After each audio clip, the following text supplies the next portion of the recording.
All right, Dan. First you, then we'll talk Mr. Sparky, because I'd like to frame who's the person that we're even talking to. So, first question scripted. Everything else is not. What is your franchise story? How did you accidentally fall into franchising? I accidentally fell into franchising in 2002. A friend of mine was working with the Dwyer Group in Texas, and he convinced me that I needed to come on board, and so I did. 2002, ended up working with the Mister Sparky franchise, or excuse me, the Glass Doctor franchise for 9 years, working out of beautiful Waco, Texas, and kind of went from there. That's 23 years in franchising. That's great. Yes. I celebrated and am celebrating my 20th year in franchising. I started in February of 2005, so very similar to you. As as you reflect backwards on your career, talk about maybe some of the progress that you've made with franchisees, or the things that you're proud of with the franchise buyers that have come into systems. Actually, I think technically, I think the systems are very similar and the same. They really boil down to customer service, taking good care of the customer. Technology, of course, has gone crazy, especially in the last couple of years with AI and everything else that's going on. But I think the foundation is really what it really boils down to is ensuring that good customer service. And that carries over to the franchisee too. And I think Yes, that's exactly. right. It's the how do you treat your customer, and your customer is defined as the homeowner with Mr. Sparky, and Yeah, then obviously the franchisee on the franchisor supporting the franchisee side. correct. So talk a little bit about your involvement in that sales process. What has it been like to talk to the candidates? What are you hearing from them? What are their fears that you have to help them overcome? Um, it varies quite a bit. We get really a wide variety of people looking at the Mister Sparky franchise. Everyone from an electrician who wants to go out on his own to, just an investor. Really and truly, in the last couple of years, private equity firms have actually come in and purchased several of our locations. So there's, a wide variety of people that we attract. Each one is individual. We actually have a great process for onboarding new franchisees that helps eliminate a lot of their angst early on. And we're actually working on a new program with Mr. Sparky, kind of taking that to the next level.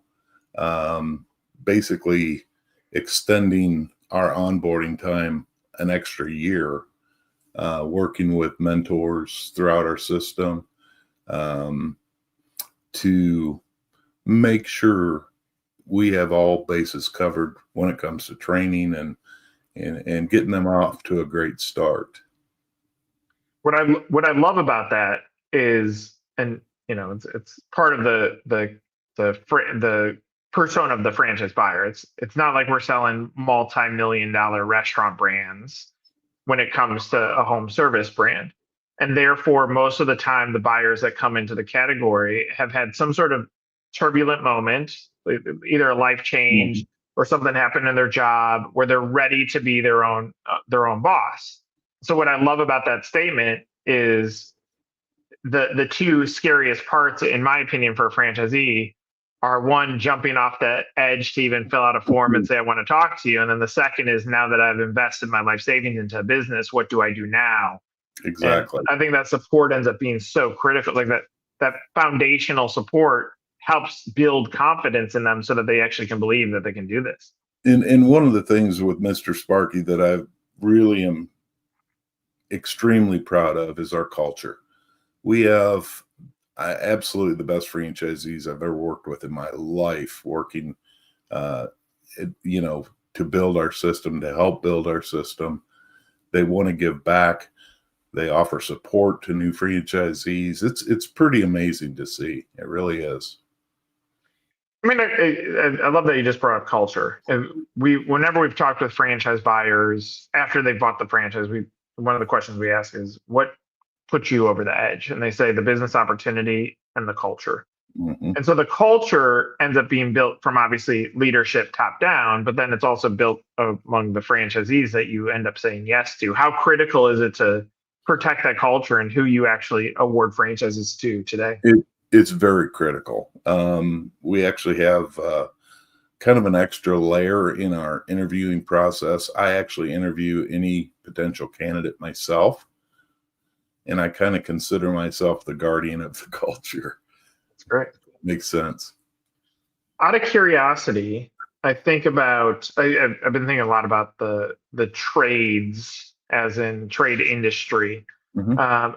And it seemed like there was a swing there where it was maybe headed in the wrong direction, but now it seems like it's headed in a really, really strong direction. I can see that in even I have a 13-year-old, but I can see it in peers on the shifts on what they're saying they want to be when they grow up. Even if it's just I want to be a business owner and I want Mm-hmm. to learn one of these trades to own a business. It seems like there's a shift. What is your opinion on just the energy of folks getting into a business like this? It's tremendous. And in all honesty, I put my daughter through college a few years ago, and she ended up owing some money, and she's got student loan debt. The beauty of our franchise and this model is we offer an alternative to college. You can bring people in. We have training resources available. And, one of the things that I really, truly enjoy about what I do, excuse me, is seeing a technician grow beyond what he ever thought he would be able to do. Yeah. Make more money than he ever thought he would be able to make. It's a tremendous feeling. And if, somebody wants to be a business owner and be able to get that feeling from giving back and watching people grow, I think it's huge.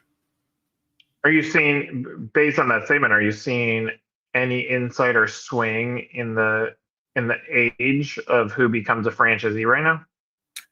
Not a huge swing, but I think they're all looking for something, and in my opinion, most people want to achieve giving back to their community or giving back, and if you find that type of personality or that person that's looking for something like that, they truly do make good owners, because they have the kind of the right mindset, if you know what I mean.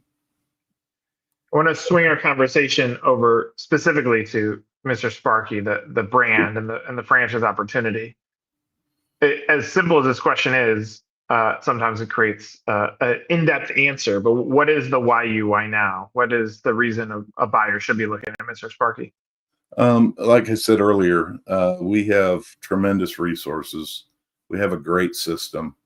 We have a training available. We have a great culture. I could go on and on and on, but really and truly, I think probably if they come on board and they get our culture and they're going to associate with other franchisees, they're going to find that these folks are just phenomenal and will help them in any way possible. What's that entry point for that candidate? Like, what is the message that is making people even fill out the form and say they want to have a conversation? I think a lot of people are looking to the trades now. It's, recession-proof kind of business. Not really, but it's recession-resistant. Mm-hmm. It's not going to be replaced by artificial intelligence probably in my lifetime. So it's a great trade. It's a very skilled trade. So you're kind of dealing with that kind of a different level of employee than you would, say, in a restaurant or any other type of, franchise out there, I think. So from a buyer standpoint, just for clarity, I'm interested in Mr. Sparky. I don't have a background. You can train me on how to obviously be a business owner and work in the category. Or I come to you and I have experience in the category. I'm working for a mom and pop. I'm ready to go into business for myself. I can join that way too. Are those the two types that get entered into the system? Typically, and then we also have people that just want to invest, put management in place, that type of thing as well. For just check marks, cost to get in. What's the cost to get into this business? It's we have a territory fee. It's $33,000. We like people to come in with about $250,000 liquid. And then the all-in investment is what? I forget the exact amount, but I think it's 175 in our FPD. And how many locations you guys currently have? We have I think we touched 90 as of today. Yeah. Yeah, I mean, like, obviously what that means is tremendous brand history. It's been around. You've now worked on perfecting the infrastructure behind the business. With 90 franchisees, there's still plenty of room to grow. So there is territory available. If there's a candidate watching this, what else do you want them to know about the business opportunity? Check us out. I think you'll be impressed. We just had a meet your team day yesterday. Had a young couple on from San Diego, California. They're excited to come on board. They've talked to our franchisees. That's what it's all about. If you want to check us out, talk to some of our franchisees, you'll get where we're coming from. I'm glad you said that. I want to say this line, and if you have a comment on it, contribute. The magic and it goes back to the culture. The magic of great brands is when franchisees are the sellers of the brand. That franchisees are the easiest seller of anything. I mean, my family's a longtime customer of Mr. Sparky, and I can see the professionalism and why we use them on the customer base. Yep. If a buyer looks into this and can look under the rocks a little bit, they're going to see franchisees that are validating. And what you're encouraging is let our franchisees do the sales work. We don't have to sell you anything. They're going to tell you exactly why they want to be part of it. Exactly. That's exactly right. And, we kind of, one of the things we do pride ourselves on in, electrical is a safety item. I mean, for everyone. And what we pride ourselves on is if, we're going to leave your home safer than when we got there. And that's what it's all about. I love it. Well, Dan, thanks so much for sharing some of your story and the story of the brand. Obviously, if anybody wants to look up Mr. Sparky, it's not overly challenging to do so. Go follow Dan's advice, get into the funnel, talk to franchisees. You'll see a pathway forward. So for Dan, this was Nick. This is another episode of Meet the Franchise. Take care.